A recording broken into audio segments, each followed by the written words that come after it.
the OSR as a community seem to really love their manifestos, from the Principia Apocrypha to Muster to something I think folks in the OSR Discord or one of the OSR Discords are working on. And hey, don't get me wrong, I like a good manifesto. I really, really enjoyed reading Muster. I love reading them. I love the philosophizing and the theory crafting and all that goes into a manifesto. But it's occurred to me that I don't know any other genre or group, maybe is a better word, or community that has a need for all these manifestos. How many manifestos do we need? Why do we need any manifestos? And what are they doing for us? I think if I were going to go from D&D and go play a Warhammer Fantasy game, I don't think they're going to send me off to a manifesto. They're not going to send me a link to an article, a blog series, or a whole book on expectations and things you should be doing and techniques and all that stuff. If I were going to go to, I don't know, RuneQuest, I don't think they have one of those. Or if I was going to go to 5th edition or Pathfinder 1 or 2, I don't think that anyone would feel it necessary to hand me off a stack of reading material and say, hey, if you really want to get in here before you join, read this.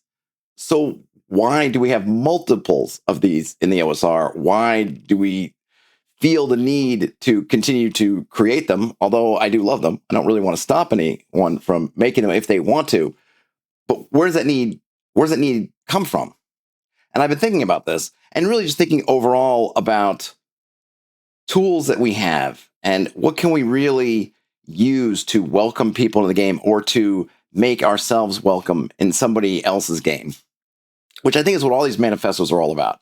I think if you read the OSR manifestos, they're trying to give you basically gameplay tips to smooth your transition from somewhere, and I imagine presumably some other version of D&D, into the OSR. Because unlike if I go to Warhammer Fantasy, they're so different that I think our mind, our brain probably understands that, hey, we're not playing D&D anymore.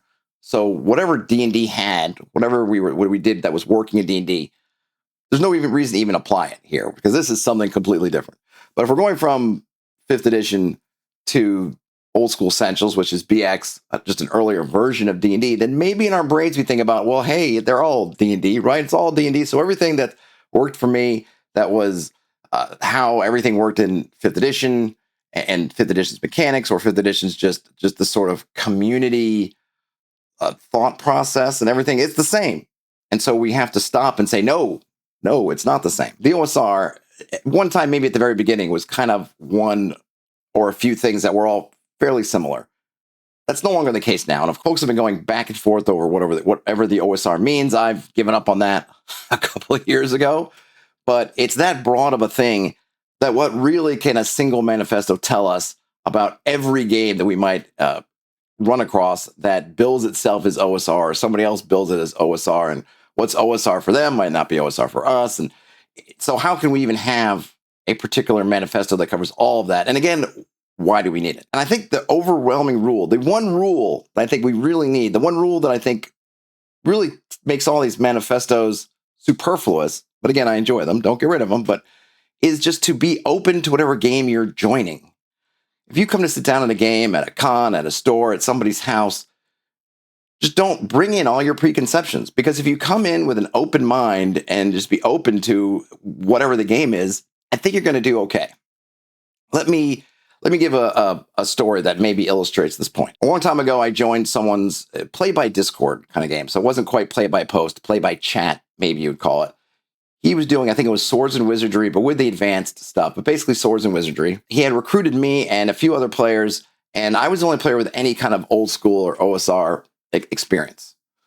And I tried to tutor the folks in the group. I think the folks in the group, they didn't even really have D&D experience. I think they had played lots of story games and a lot of kind of indie games that were well beyond my experiences. In fact, I think a lot of them are still well beyond my experiences. But they were all interested for one reason or another to try this. So we got in and we played. We had one combat that was kind of a small combat. And then we got to this moment that I think was a really formative moment for the group as a whole. I don't remember all the setup. We had to get to some house, some cabin in the woods. And we show up there. There's some woods. We get to a clearing. In the middle of the clearing is a cabin. We go in there. I think we might have picked up a MacGuffin, something or other. And as we're coming up, bad guy shows up with a bunch of henchmen. I think there were 4 players in the game. So I'm playing a halfling thief. So the fighter, rattling a sword, runs in a heroic charge towards the chief bad guy, like he's Lancelot in Monty Python and the Holy Grail. Huzzah! Into the clearing. There are a number of orcs there. He's cut down in short order. I am in chat, by the way, trying to say, hey, we should probably figure out some cover, hang back, use the house. I'm trying to figure out all this stuff. In the midst of typing all this, the cleric, follows up to try to go up and save the fighter. And I think you can imagine what happens, gets cut down in short order. Then the mage, who I think at this point had taken on kind of a fatalistic air, decides not to follow what I was trying to ask for. And hey, take cover. Let's use the building, get around a corner, do whatever. And he stands tall. I think he casts magic missile at the evil guy. The evil guy was also a magic user. And the magic user strikes back, knocks the guy out, kills him too. I'm the only one that's left. What do? Pick up the MacGuffin, which thankfully either the wizard already had it or he's the one who picked it up out of the cabin. Apologies, I just don't remember all that well. I pick it up and I run for my life into the woods. So the rest of that session was the other players who none of them left the chat, none of them quit, and they're all watching as I am trying to evade some orcs in the woods and try not to get hopelessly lost and try to find my way back to civilization of some sort, which I do. There was a really tense night as I was up in a tree and I was being stalked by the orcs, but I survived, got back to town, ended the session, and the next week, everyone came with new characters. Now, it was an amazing, almost miraculous transformation, because when these new characters showed up and we got to the next kind of dungeon where there's stuff going on, they handled it completely differently than they had before. It was no longer heroic charges into the teeth of the enemy. All the kind of tactical, muster-ish sort of things, SWAT team kind of tactics started to be in play. Not perfect, of course, because I don't play perfectly, and we certainly weren't playing perfectly as a group, but they'd figured it out. And this has been illustrative to me because it's not just about, we always talk about new players, right? I love playing with new players. Lots of DMs love playing with new players. Why? Because new players have no preconceptions. They're coming in and you can just kind of give them the game and they just accept it. These were not new players. They hadn't played D&D, I don't think. They had played plenty of other RPGs that have really different expectations. But what I think is that they, and kudos to them for this, they came in and they were open. Hey, we're interested in this game. We're not going to tell you or try to make the game into what we already knew.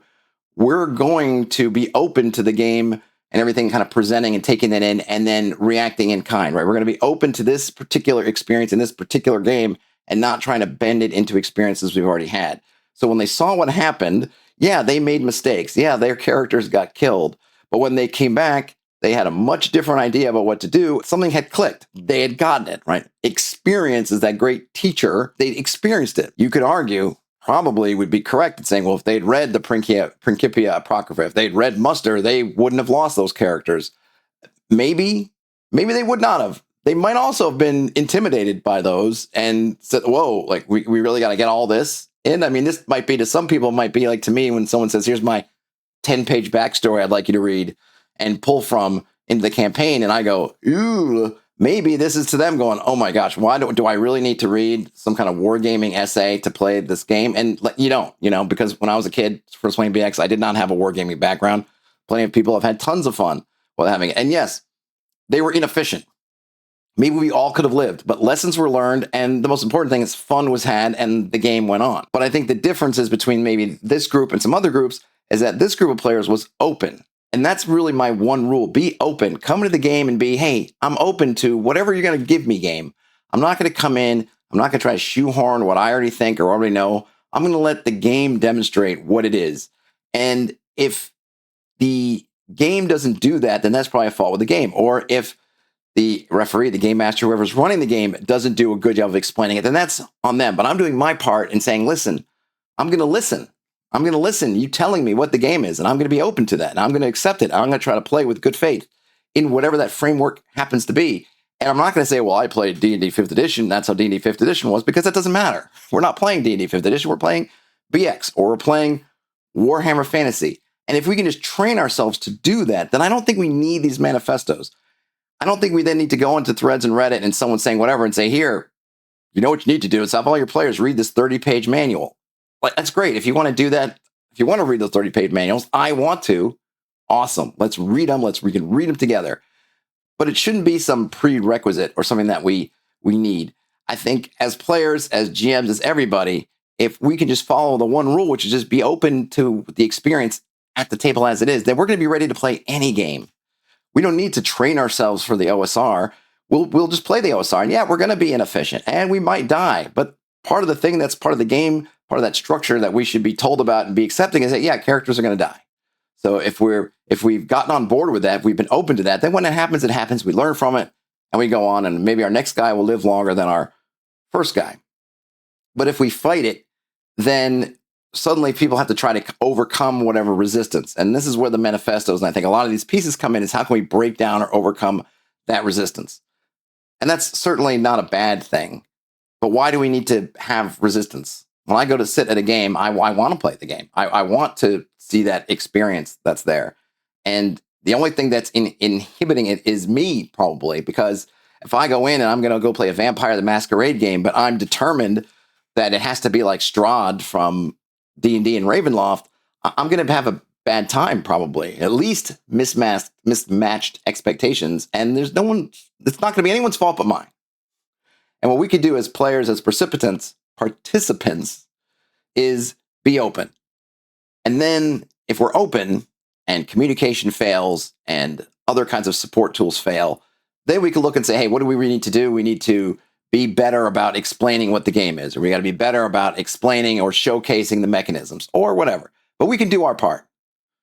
And that is just be open. And if we're open, it just seems like so many problems will just fade away. At least that's my hope. Maybe I'm looking for too much of a naive future, all rainbows, lollipops, and everyone's being open. Hey, but we can dream, can't we? In the meantime, let's go read some more Muster. Game on. Talk to you later.